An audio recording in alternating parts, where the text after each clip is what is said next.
video natin ngayon mga maestro ay alamin naman natin itong list of areas who can avail the emergency loan via GSIS Touch as of today, July 26, 2025. Alright, so good news nga po mga maestro kasi nadagdagan na naman po ulit yung mga lugar na po, mga LGU na maaari pong makapag-avail nitong emergency loan via GSIS Touch. Alright, so kahapon, meron tayong na-upload na rito sa ating YouTube channel. Mga nauna po yun ng mga LGU na eligible na po para dito sa emergency loan. Kung di nyo pa po napapanood at gusto nyo i-check, pwede nyo pong hanapin dito sa channel natin. Sa playlist lang po yun. Hanapin nyo po sa playlist ng ating channel yung GSIS emergency loan. Hanapin nyo lang po yun at mapapanood nyo po doon yung videos po natin sa nauna po mga areas na nag-qualify na po or eligible na po for the emergency loan via GSIS Touch. Alright, so ang source po natin ito, syempre walang iba kundi ang GSIS official Facebook page. Ayan, so credits po sa kanila. Sa kanila po natin kinuha itong information na ipinamamahagi po natin ngayong araw sa video na ito. So nakalagay dyan, emergency or advisory for the emergency loan. Active members in old age disability pensioners who are working and or residing in the following calamity hit areas may now apply for emergency loan via the GSIS Touch as of July 26, 2025. So mostly po dito or karamihan sa mga LGUs or mga areas po ay ito po yung mga tinamaan talaga nitong bagyong Emong and then yung southwest monsoon, ano po yung especially po no, yung mga malawakang pagbaha na hatid po ng hanging habagat. Alright, so nahin po natin itong Caloocan City. Ayan, so sa mga Caloocan City po, pwede na po kayo. Ang inyo pong availment date ay July 26 hanggang October 25, 2025. Sinusundan po yan ng province of Rizal. Alam natin, isa rin po talaga sa binaha, ano po, nitong nagdaang habagat or southwest monsoon. So ang availment date po ng taga Rizal ay July 26, 2025 hanggang October 24, 2025.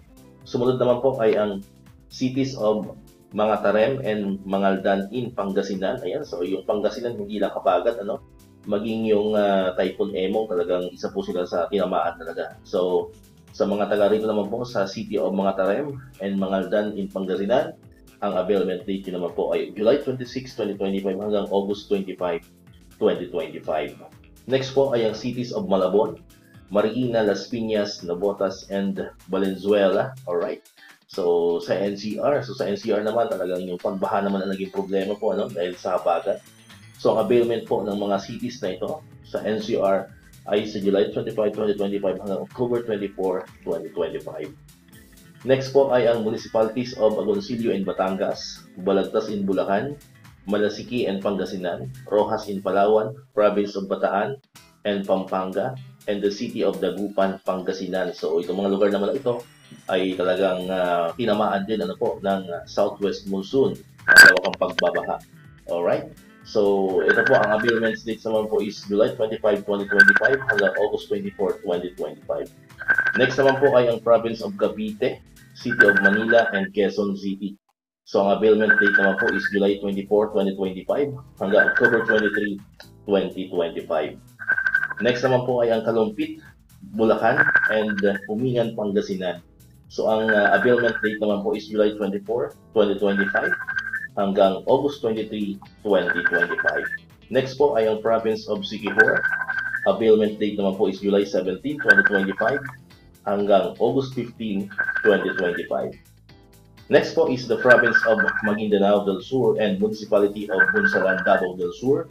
Availment date po is June 27, 2025 hanggang July 26, 2025. Alright, so far po yan po yung mga areas po na pwede na pong maka-avail nitong emergency loan sa GSIS via GSIS Touch. Alright, so ito po yung amount of loan na pwede ma-avail, 20,000 pesos for active members working, residing, and old age disability pensioners residing in the aforementioned areas without existing emergency loan, and 40,000 naman po. Net proceeds will not exceed 20,000 for active members working, residing, old age disability pensioners residing in the aforementioned areas with existing emergency loan. Alright, so far po yan po yung updates natin dito sa mga areas po na pwede na po maka-avail nitong emergency loan via GSIS Touch. So sa mga ibang LGU po, ibang mga areas na hindi pa po napasama dito, abang-abang na po kayo dito sa ating YouTube channel.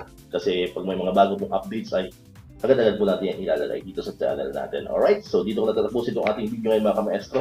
Kung di ka pa nakapag-subscribe, click mo lang ang subscribe button dyan para ko yung unang nakapanood ng mga videos na ina-upload natin. Katulad dito yung mga updates pa rin about sa GSIS and other benefits ng mga teachers and government employees. And syempre, click mo na rin ang notification bell button para mag-notify ka, always update ka pag may mga bago tayong uploaded na videos. Sa muli, maraming salamat sa inyong panonood at pakikinig. Once again, El Maestro. See you on my next vlog. Bye-bye!